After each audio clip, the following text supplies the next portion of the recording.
welcome everybody. My name is Sheree Quet, and I'm the Director of Programs here for CWLI. And just wanted to thank you so much for joining us. And thank you so much for spending an hour with us as we hear from Laura Van Wahlde on removing fear and change. We're really honored to have her speak for us today. Just a little background on Laura. She earned a bachelor's in psychology in Chicago and her master's in London. So surely she has some fond memories of her life in the UK that maybe she'll share with us later today. But back in 2019, Laura became certified as a professional coach, and she continues to help women even through challenges of COVID this past year. She really found her purpose in helping women reclaim their identities and set aside fear, and really just stepped into her most authentic, fulfilled lives. So without further ado, I'm just going to turn it over to Laura. I know just throughout the session, she'd love to hear from you all. So if you have questions or comments, just throw them in the chat and we'll address them throughout. But we'll also carve out a few minutes at the end for some Q&A. So, all right, Laura, you have the floor. Amazing. Thank you so much, Sharia. As she said, my name is Laura Von Wahlde, and I am a life and career coach. I exclusively help women. That's just a choice I make because I believe that women can really benefit from living their most empowered life. I think right now, especially, we're in a time where we're seeing more and more women step into that power. And I'm honored to be a part of that journey for so many women. And just to be able to speak to women like you, it's so inspiring to me what you guys do. So I really appreciate your time today. Just a couple quick housekeeping things. I absolutely love for you guys to ask questions. There's a couple of us all monitoring the chat. So throw whatever you've got in there. We're happy to answer those. And just so you know, if I don't look like I'm paying attention to them, we will catch them. So I don't want you to be worried about that. If you have to go to the bathroom or get a drink, you've probably already had a long morning full of meetings. Please feel free to just jump on and off as you need to. I know these handy dandy ear pods allow me to keep listening, even when I have to go do things like that. So don't think that you can't just make it your own. I just want you to be comfortable and enjoy the talk I have today and I've been working on for you guys. So just to give you a little bit of a summary of what we're going to be talking about today before we jump in. So the big kind of overarching themes today, removing fear from change is definitely a topic I'm extremely passionate about. So I'm going to try really hard to stick to my notes because I definitely think I could go on and on about this for much longer than an hour. So I really want to focus on giving you guys some good information about why we should even be aware of our fear. What does that fear look like and how does it manifest itself in our lives? What are the different layers of fear that we need to be aware of and working through? And then how do we work through those layers? So how do we work through our fear as an individual, as a leader, and then consequently with our team? I know that especially through the pandemic, we have all dealt with fear in one capacity or another, or sometimes all the ways that it can come. And I think what it's really shown us is not only our resilience and our ability to change, but also how fear can really start to wiggle into places that we didn't know it could. So as I'm talking about this, some of this you might think, oh, that's strictly pandemic related. But I want to invite you to kind of open up the lens a little bit and look at it from a larger perspective as well. Where is that fear leaking over into my personal life? Where is it holding me back in my professional life? Because it's definitely got a lot of overlap with fear. So if you have any questions before I go ahead and just jump in, feel free, just throw them in the chat and let me know. Okay. So the first piece of this that I think is really important to address and make sure that we're all kind of foundationally starting from the same place is why should we be aware of our fear? Why is that important to be aware of? So when I started thinking about this topic, it's a really powerful title, right? Removing the fear from change. And really the reason why that is important is because we really want our decision making to take place or to take action from a neutral place. So we want all that decision making to happen not from a place of fear, but really from a neutral place so that we can see all the options, all the possibilities, as well as all the barriers that go into decision making. What they have found psychologically through different studies is that when we are involving fear in our decision making process, it tends to skew our thinking a little. So we tend to weigh both risks and benefits inaccurately, which means that we also then choose what the decision is going to be based on inaccurate information. So getting back to that neutral, grounded place is just going to allow us to really take that and make it more accurate, to tailor it more to what the real problem is. And it's really important to know that our brains are made to resist uncertainty, right? Our brains don't like anything that they're not familiar with. They don't like anything that is new and scary. And so our brain is naturally going to want to control the outcome of any kind of change that we make or implement. And so by working through our fear and being aware of what that fear looks like, we're really taking that uncertainty and able to use it as a tool rather than allowing our brains to continually resist it. So what we're essentially doing is merging that fear with our decision-making process so that working through the fear itself is just part of the process, as opposed to a start or finishing place. Where instead of using it as this like resistance or this blocking point, we're now kind of just streamlessly integrating it so that it's going to be a part of it. So what does that fear look like? Obviously, this is not going to be a full and complete list, but it'll give you a good idea of what it is I'm talking about when I say fear.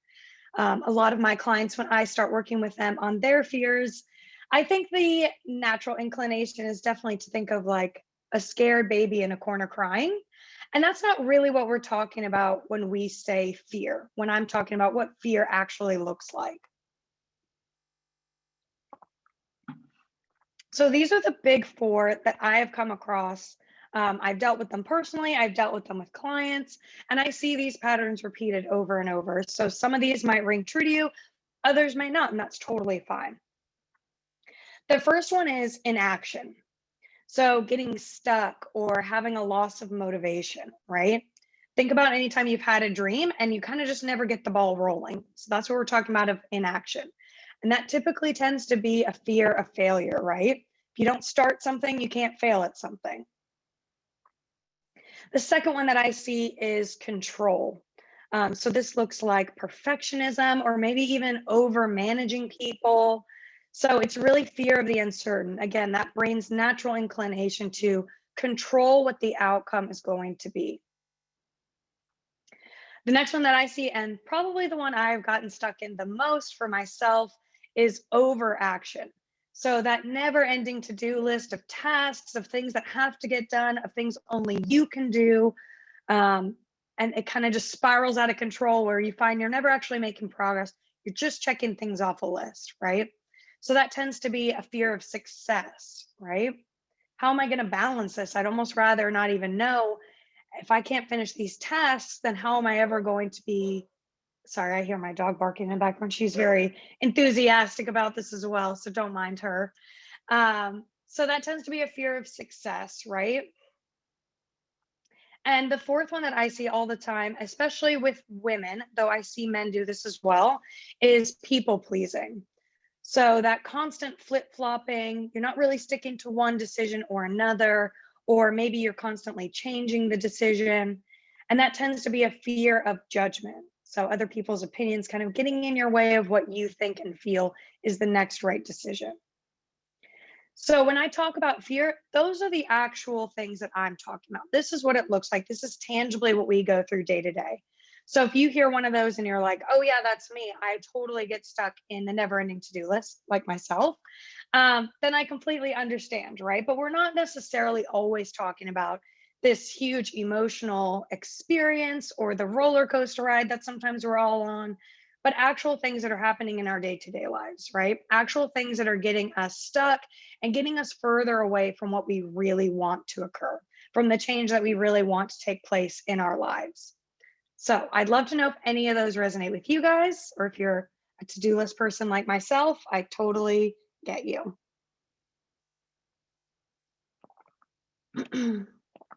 Okay. So I want to break this down in a way that's really easy for you guys to start identifying and thinking about your fear and conceptualizing it in a little bit of a different way. So the three layers that I identified and think would be the most helpful for you is fear as an individual, fear as a leader, and fear with your team, right? So we're going to talk about the three different ways that you can kind of address each separate layer. And you may not necessarily recognize them in this order, right? You may not say, oh, I've noticed that I'm doing this, and that's where I start, right?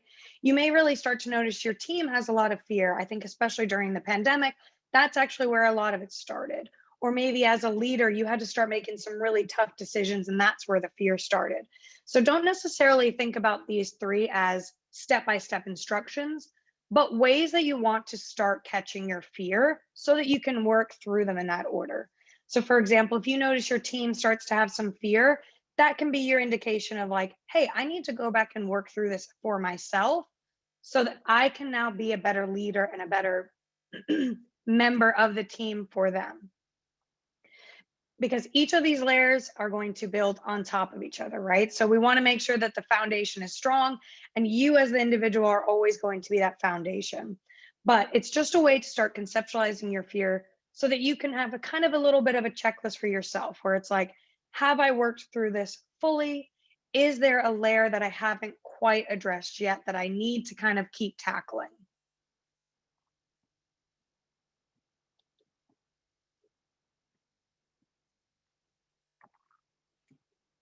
So the first one is moving through fear as an individual. So this one for me personally, again, is that foundational layer. If you're not working through fear as an individual, you're not going to be able to do it as a leader or for your team. So again, if you recognize this on a different layer that you're in through your team, through whatever, doesn't necessarily mean, oh, I messed this up, I can't do this, right? All it is an indication of, hey, let me make sure I've worked through these steps before I try and lead anybody else through them. So this is one of the things I'm most passionate about. And I just remembered I forgot to give you guys my workbook that also summarizes a lot of this. So let me throw that in the chat for you. Okay, so I made a workbook for you guys. Also has a, on the second page, what I call a fear inventory. So this is something that my coaches have taught me how to use, and I've kind of tweaked and reused for myself. I do these all the time. But it's a really, really great exercise to start looking at your fear in a way that actually helps you kind of dive beneath the surface of it. So when you're working through fear as an individual, the first thing you have to do is really recognize, where is that fear coming from? What is underneath it? What is driving that fear? And how is it manifesting, right? So what does it actually look like practically? How is it showing up in your day-to-day life? And this fear inventory can help you kind of dive underneath that, right? So I tend to think of fear as like an iceberg. You're going to see the actions kind of sticking up out of the water. That's your indication that we need to go beneath that surface to really get to what is driving this forward. And that will get us back to that neutral place. So if you wanted to go ahead and look at the workbook, on page 2 is this fear inventory. I've made it so that you guys can go ahead and fill that in if you want to. So if you want to work through it as I kind of talk through it, you absolutely can. If it's something that you want to test and try out later, you're totally welcome to. But I wanted to make sure that you guys had it as a tool to use over and over again. So as many times as you want to use it, do. I probably do them once or twice a week. Anytime I really see that iceberg starting to stick out of the water, I hit my fear inventory. Even sometimes when I think this is not related to fear, I'm not scared, sometimes I'll do it anyways, just to kind of be sure. So it's a 3-step process. And the way that it works is that the first thing you do is you start with a desire. So the simple example I did was, I desire to save money, because we all desire to save money, right? I desire to save money, but I fear that dot dot dot. So, what you will do in the little fears column is start breaking down what it is that's holding you back from saving that money. What is the fear that's driving the bus? And you literally write down as many fears as you can think of. So, you can imagine sometimes this can get kind of crazy, right? Could end up being 20, 30, 40 things. And other times you'll work through it and it might just be five big things, right? So, there's no right or wrong answer here. But the point is to write down all the fears you have until it's completely exhausted. So, what this may look like, I desire to save money, but I fear that I will have to change my lifestyle, that I won't have any fun anymore, that I will have to pinch pennies where I don't want to, that if I can't save the money, I'll be judged, that if I fail to do this, I'm going to create a worse situation for my family. I fear that my kids will suffer the ramifications, right? Could be a million different things, right? I also think of when I worked through this personally, because I do it one for my personal and one for my professional, which just helps me kind of keep it streamlined. But I recently bought a house, so I definitely hit my fear inventory for that. So I desire to buy a house, but I fear that I won't make the right investment. I won't find the right house. I'll spend too much money, right? So you can use this any way you want, but really open up your mind to what it is you are afraid of and go until they're completely depleted. What you see a lot of times in these fears is that you start out really simplistic, you start out with the really obvious stuff, but sometimes the things that come up, you might not even know are things that are really lurking. So that's why I say make sure you really go until you have no other fears left in you. Okay. And then what you do is you take each one of those fears and you reframe them.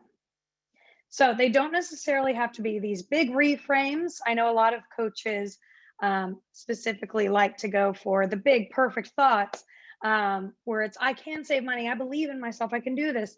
And those are great thoughts.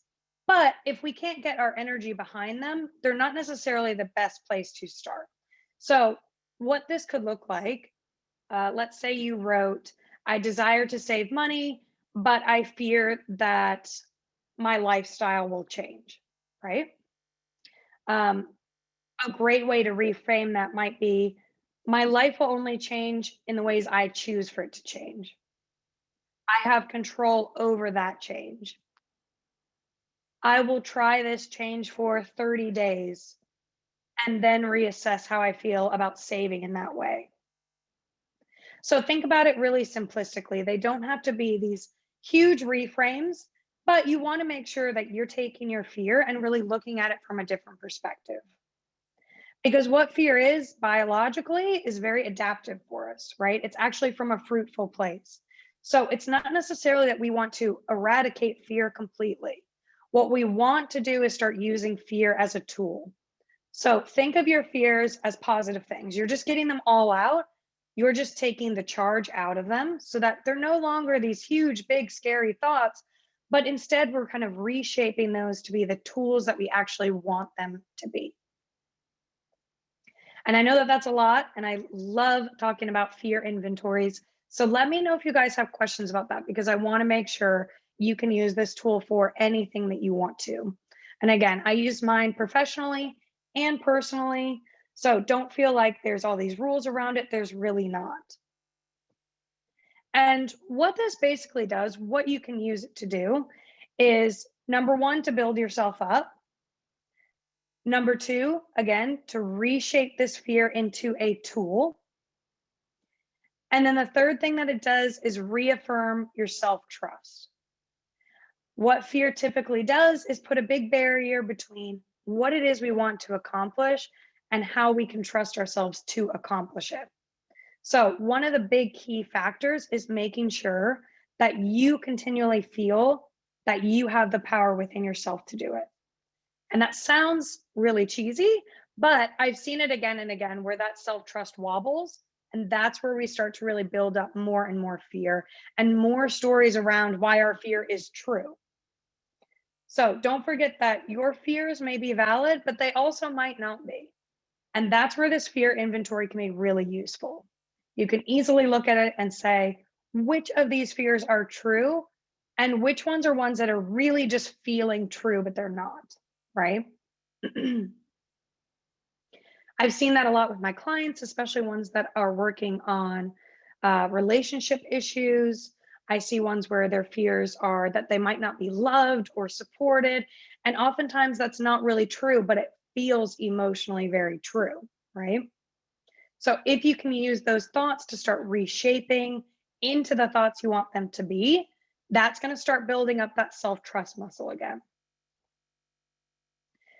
And then from this fear inventory, kind of a great way to take it into a next step is pay attention to your particular fear patterns.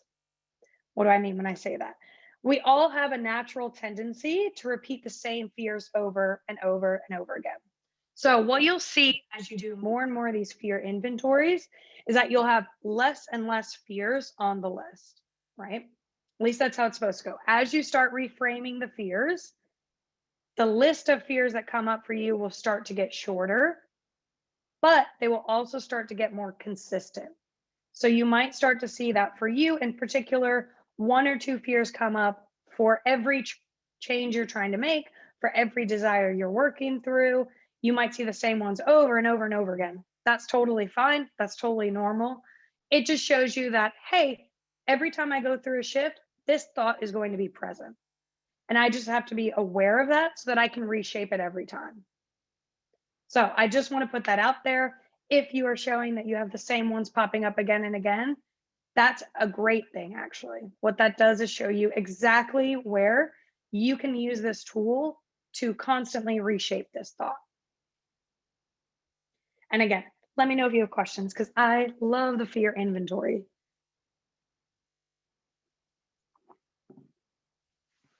Perfect. So the next layer that I wanted to make sure that we address and talk through is moving through fear as a leader. I worked in the restaurant industry for many years.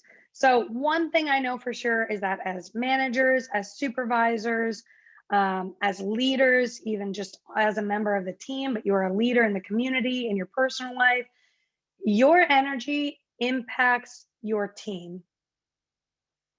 Your energy impacts your team.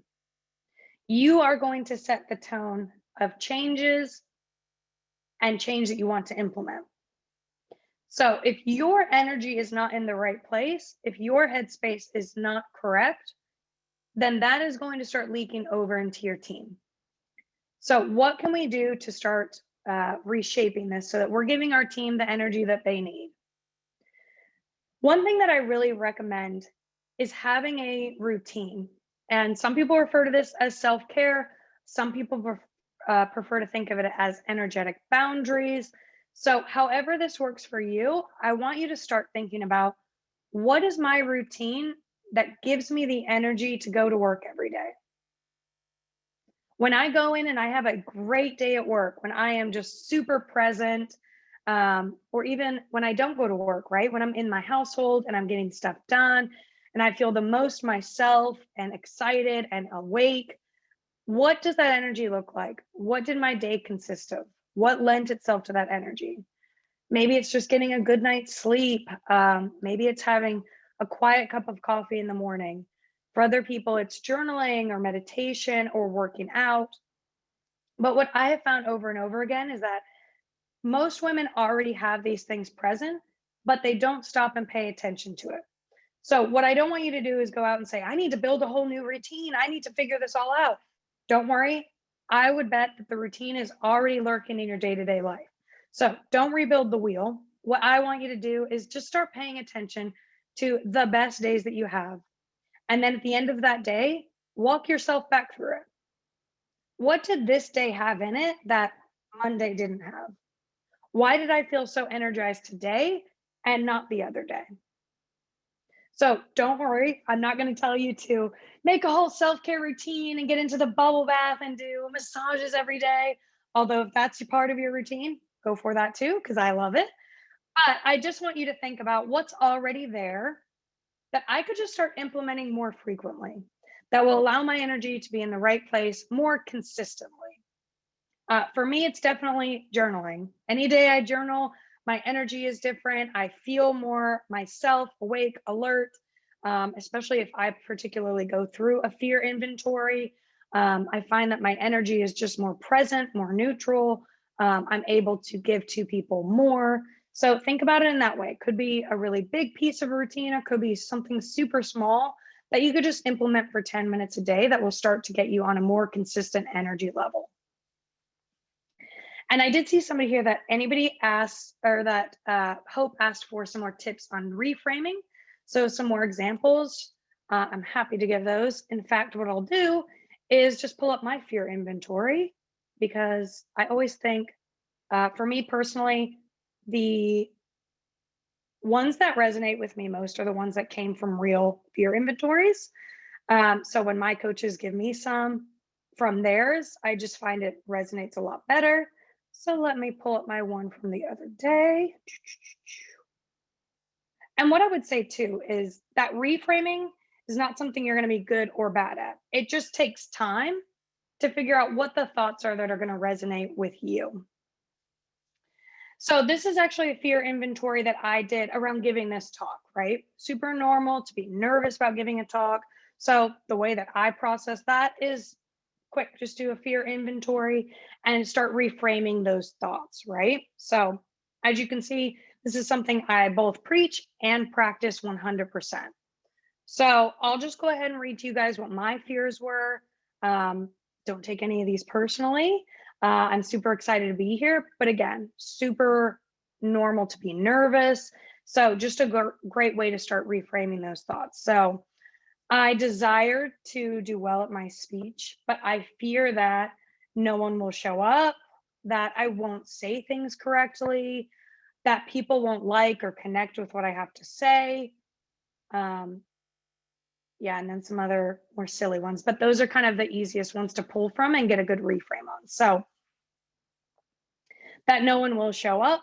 So at the time I wrote this, I already knew a bunch of people had signed up, right? So that's a really good example of a fear that feels very true, but I already know is false, right? So reframing that thought is pretty easy. I already know people will show up. I already know people have signed up. Another great one that I use is whoever shows up will get exactly what they need out of this talk.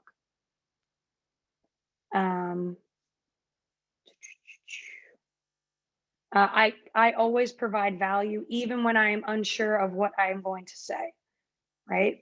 Because that's about finding that right wording. I feel like sometimes I get stuck on this thought of there's just one right thing to say. Let's see, another good one for a reframe. Again, I wrote, people will get exactly what they need from my topic. I can trust myself to show up in the right energy and headspace to be fully present. I wrote, my intuition will guide my speech to exactly where it needs to go, right? So let me know if those reframes are helpful, or if you in particular have a desire that you are wanting some help reframing. I'm happy to help with specifics as well. The bottom of my worksheet also has all my contact information. So if you find that you start working through your fear inventory and you are just getting stuck on a few thoughts in particular that you can't reframe, go ahead and shoot me an email. I love to help people with this. I want to make sure it's a tool you can use.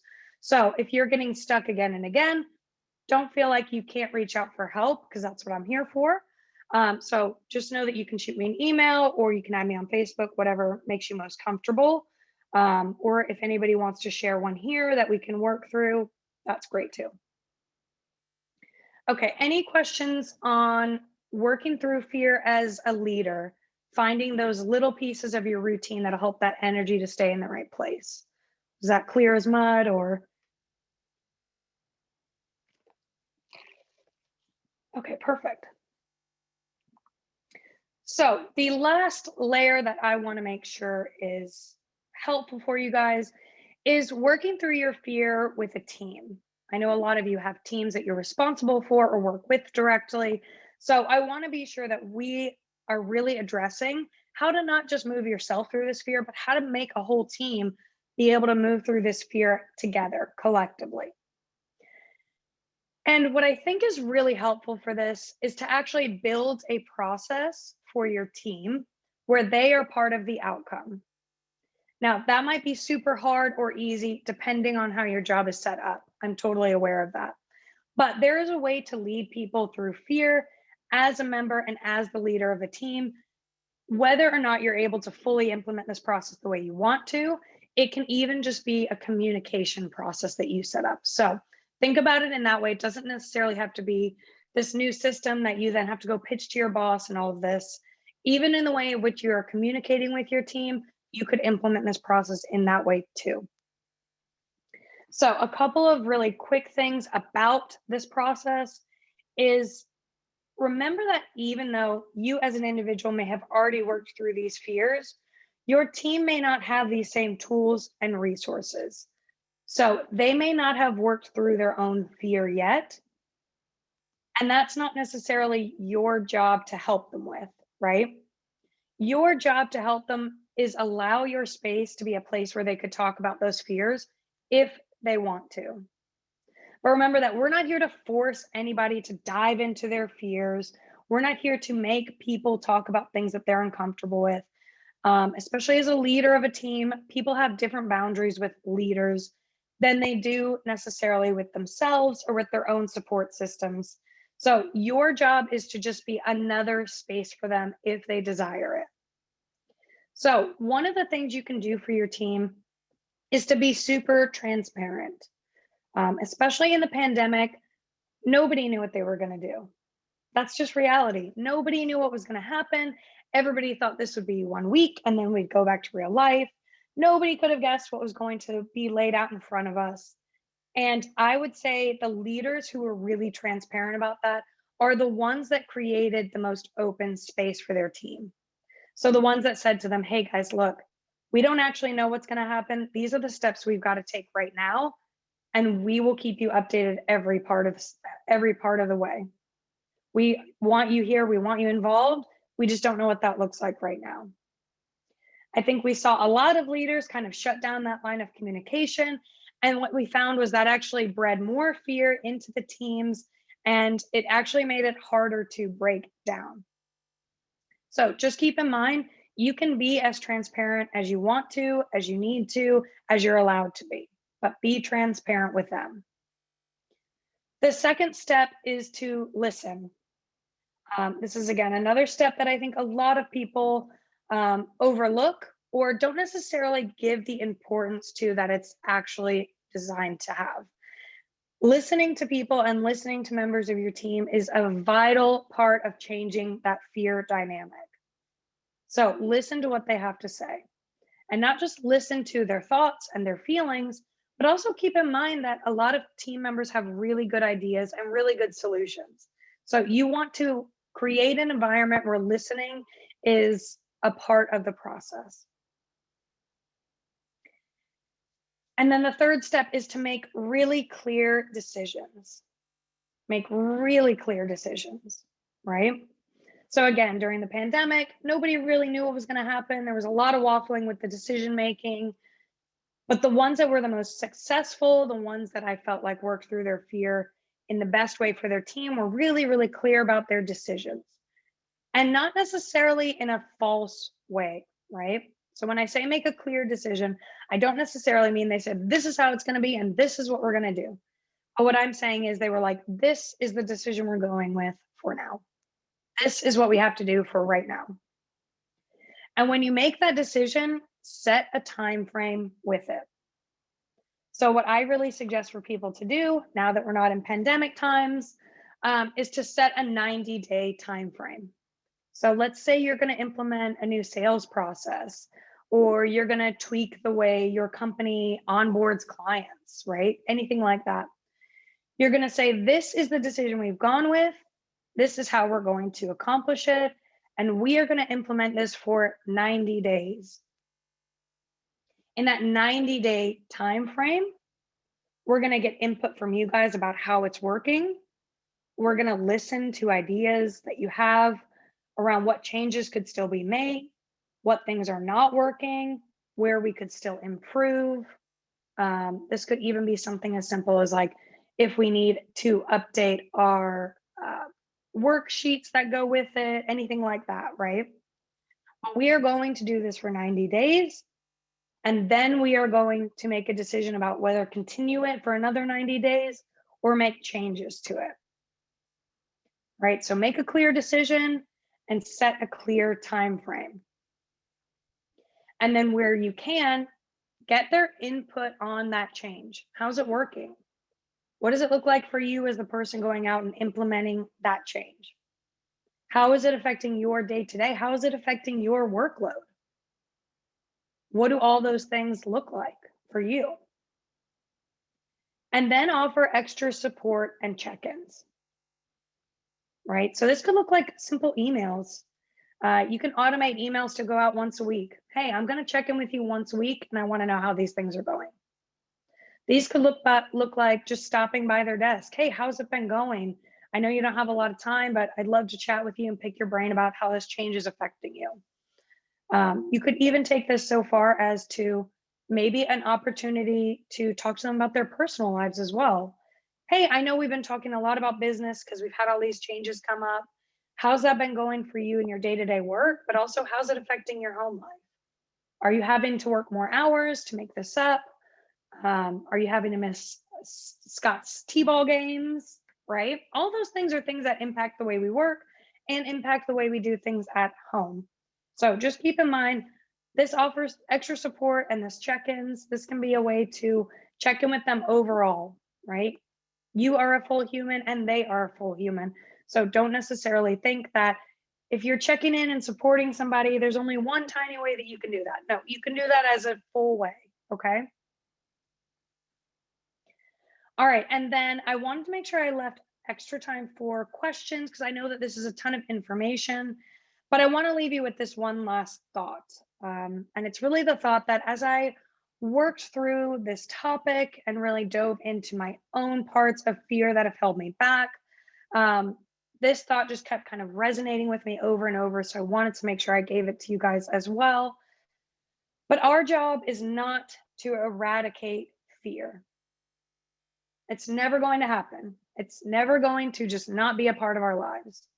So our job is not to eradicate fear, but our job is to move through the fear and take the charge out of it so that we do not make decisions from a place of fear, right? That's the big difference.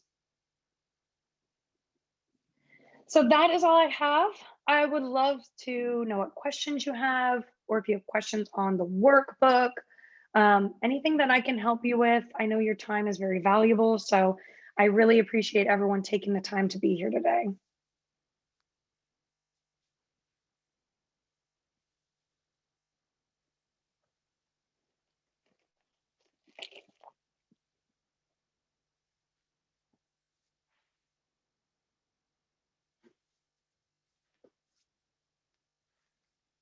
Oh, perfect. Okay. So the first question from Miss Angela, when working through fear in a relationship, do you share your fear inventory with the individual? So it's a super great question. Unfortunately, the answer is yes and no, right? And this is the way that I differentiate it for myself and for my clients. Some of the fears that you work through are fears within yourself, right? So if you're working through a fear inventory and you see things like, I don't feel loved, I don't feel supported, and those are fears that you know you've been working on for you, then I particularly do not share it with the other individual, right? Because all it does is actually make them feel like they're not providing me those things. If they're providing me those things and that's still a fear that's coming up for me, then I just choose to work through that part on my own. Now, what I find again in that fear inventory is that a lot of things will pop up that I didn't know. So let's say I write the same thing. I don't feel loved and supported. And when I dive into that thought, I actually feel like my partner maybe doesn't know how I want to be loved and supported. And that's where I'll share that piece with them, right? So it can be the same exact fear and have two different answers. Sometimes you can share it, sometimes not. What I really recommend is if you feel uncertain as you're kind of getting used to the fear inventory, I think keep it all to yourself. And if you continue to do the fear inventory and the same thing pops up over and over and over again, and you really feel like it's on your heart to make this a larger conversation with them, then now you know your answer. All right, so Hope, how long does it take for you to do the fear inventory generally? So it honestly depends on the day, it depends on the desire, and it depends if I only do one fear inventory or sometimes I'll combine them and do a couple. But really, honestly, I could do a fear inventory in 10 minutes. I could lay in bed and do a fear inventory in my head, right? As you do these more and more and more, again, you'll start to see those same thoughts that are popping up repeatedly, and you'll be able to reframe them and shift them more quickly. What I would recommend as you're getting kind of used to the format, as you're diving in these for the first time, your fears are just going to be longer as you're working through those shifts and reframes. So I would give yourself 30 minutes to sit down and do one, just so you feel like there's no clock, there's no pressure. I'm just going to sit down and do it till I'm exhausted, and then I'm just going to leave it there. I'm okay to just leave it when I'm done and then pick it back up another time. Would you recommend using the fear inventory for teams, not to share with each other, but to work through individually? So I think it is something that you could definitely do with a team, right? You could put it up on a whiteboard and allow everybody to work through their own separately. Where I don't think it's fruitful is that component of them sharing it individually or sharing it with the entire team. That's where I think it can get a little bit sticky because they are fears, because it is a workplace. So some people's comfort levels are just going to be different. I think that it's a fruitful tool to teach, just like I did in this capacity. Hey, if you guys are feeling fear, I already have this great resource and tool. Let me share with you how I do this, and maybe you can use this too. So that would be a great way to kind of share it without necessarily forcing it on people. I also find that people have different comfort levels with their fear inventories. So, for example, I have some clients who write them and journal them just like I do. I have other clients that we actually work through them verbally because they're not a writer. They don't like to sit down and really write them through. And they really like somebody to be there and help them with that reframe piece. Because sometimes that piece isn't always the easiest thing to do when you're first getting started. So think about that too. Is your team all going to really enjoy sitting down and doing this? Or would it be more fruitful just to give them 10 extra minutes at lunch to figure out how they want to do them? Again, sometimes I do mine laying down in bed. Sometimes I do it driving around in the car. For me, it's really easy to do that because when that fear is triggered, I'm super aware of it. It's important for me to start working through it straight away rather than letting it linger all day, where then it starts to feel like it gets heavier. So that might work very well for your team. Also know that there's going to be people on your team that might not really be that into it, and that's fine too. All right. I like your perspective about reframing, and you just sort of answered this, but do you have a quick reset method that you go into? Yeah, I'd love to know what you mean by a reset method. Do you mean like once I work through it or as I'm reframing things? Kind of clarify that question a little bit for me if you could, Karen.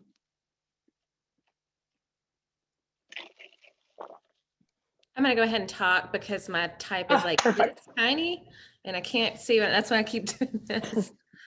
Just, I guess, I mean, what you're saying is kind of build this habit of framing your desire, framing the fear and that sort of thing. But I guess what's your, if you just kind of have like a 3-step of I'm in the moment, what's holding me back from this thing right here, even though I've like talked about this in my journal or whatever I've done, just what's your reset on that, on getting back to that place of reframing it for yourself? Yeah, that's a great question, actually. So what I do is there's probably 3 or 4 reframes that I have memorized and I keep for myself. So let's say, for example, I feel a fear is being triggered, but I don't necessarily have time to sit down and do a fear inventory and really dive deep into it. There's about 4 things I can say that will always kind of get the gears turning, right? For me, it's that everything is already working, or a lot of people prefer to say everything is going to work out perfectly. right? Kind of taking the charge out of that thought that everything's going to go wrong and everything's a disaster. So that's like one that my mind tends to go to really quickly. So everything is working out perfectly. I am already loved and worthy is a great one for if you're doing a relationship one. But think about it that way, right? So do your fear inventory. And as you write those reframes, what are just two that you could like memorize and say again and again to yourself?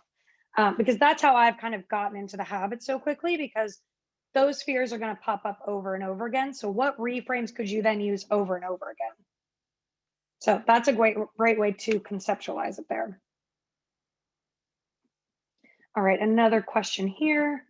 Even given the framework for working through fear with the team, I feel like my team is still very fearful and come to work daily living in. We just went through a merger. Okay, so they're feeling a lot of fear there. Yeah, so I'd love to know a little bit more. Where do you think that fear is coming from for them? Is it that you went through a merger and they're fearful that they might be losing their jobs? And if you also want to unmute yourself and give me a little bit more information, I'd love to talk through it. Sure. Thank you. I feel like there's a little bit of that, maybe a fear of not certain of what the future is. I'm new to this company too, and in the past, there hasn't been great communication. So a lot of decisions were just blanketly made and were forced down on everyone. So I'm doing all the steps that you're saying, input, make the decision, but give time to make sure it's good and follow up with them. But I just still feel like people are really nervous. Even though we've merged now and everything's okay, they still kind of question all the decisions that get made. And just wondering if there's anything more I can do to help them in that. I know it's not my place to, make all their fears go away, but if there's anything else I can do, that would be great. And I'm new too, so I think that makes it a little harder because almost everyone's been here like 5+ years, and I've just been here since October. Yeah, and almost your newness in a way though is a tool for you, right? Because it's very easy for them to get stuck in that pattern of this is how things were. And so think of it that way too. May not be your sole responsibility, but actually your novelty is to your advantage right now. So you are kind of setting the new standard for this company, which I think is great. My one question for you would be, how are you supporting them as far as allowing them to have input on the changes? What does that process look like for you? And could you offer a little bit more there? Because what I'm hearing is, one, that they're resisting change, right? Which is natural. We're all going to resist change. That's okay. But two, that they're resisting change because of the way changes have been made in the past. We've been really cognizant lately of including them in any call. Mostly we're doing calls, but any calls that we're going to have where a decision is going to be made that's going to affect them. So even if it's getting their input and we may already think we want to do it one way, and either we continue down that path or we change it because of the input they gave us. So we are trying to keep them really involved so that they know what's coming and it's not just a complete surprise and then their day is changing because we've made a change to one thing that they're doing. So we are being much more cognizant about including them in those meetings. Yeah, I love that.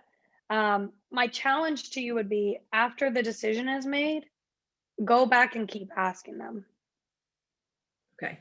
Because they might feel like they have like this little piece of the pie at this stage, but they may not feel supported after that.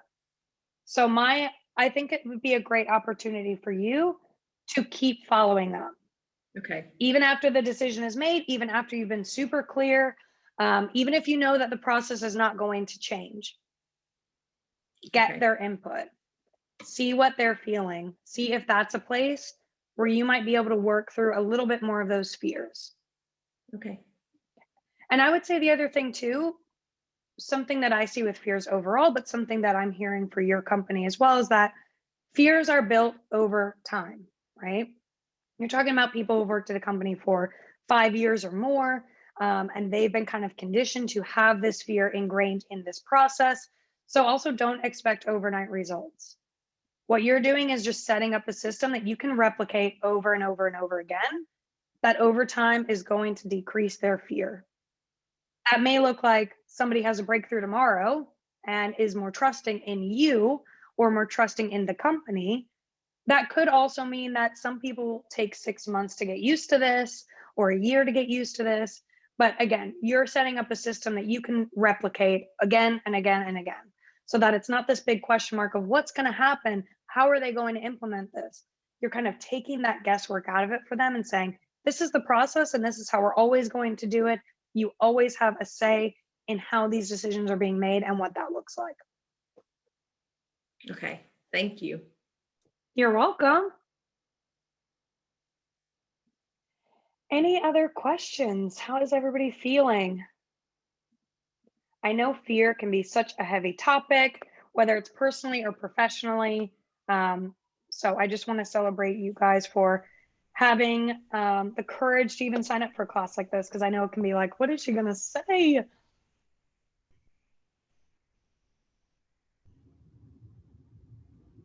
Oh, you are so welcome, Linda. I hope everybody gets so much out of that fear inventory. I'll tell you, it has been a game changer for me as far as steps in my business, but also just really taking a look at my personal life and where I want to start doing things differently. Oh, I'm so glad everybody liked it. Again, that last page is all the ways in which you can contact me. I offer a free call to anybody who attends any events that I do. And that's just because I know you can sometimes have these lingering questions or places you want a little bit more support on or clarity that you might not feel super comfortable sharing in this setting. So feel free to book a free call with me. It's at your convenience. That's just some extra support I offer because I am appreciative of you guys attending. And then if you just want to follow me or support me in any way, I'm happy to be a resource for you about anything. Great. Well, it wrapped up a couple minutes before. Well, that was a great presentation, Laura. I really love that your mission is to empower women to take the action and really using that fear as a tool. I mean, to be able to do that professionally and personally, you just got to kind of work through that. And I think you just gave a lot of insight for that. So thank you so much for sharing your expertise with us. I put in the chat there just to go ahead and give us your feedback on today's session. We'd love to continue to improve our programming. So there's a link there just for a very brief short survey. But yeah, we just want to thank you all for taking the time out of your day to join us. Just a quick note, our next program is going to be April 20th, and we're going to be diving into becoming an independent thinker. So mark your calendars for that. And if you missed anything at the very beginning of the session, don't worry. We will be sure to archive this recording on our platform, Thinkific, and extend all of those links to you as well. So just thank you so much, everybody, for your time, and hope you all have a great day, and we'll be hearing from you all soon. Thank you.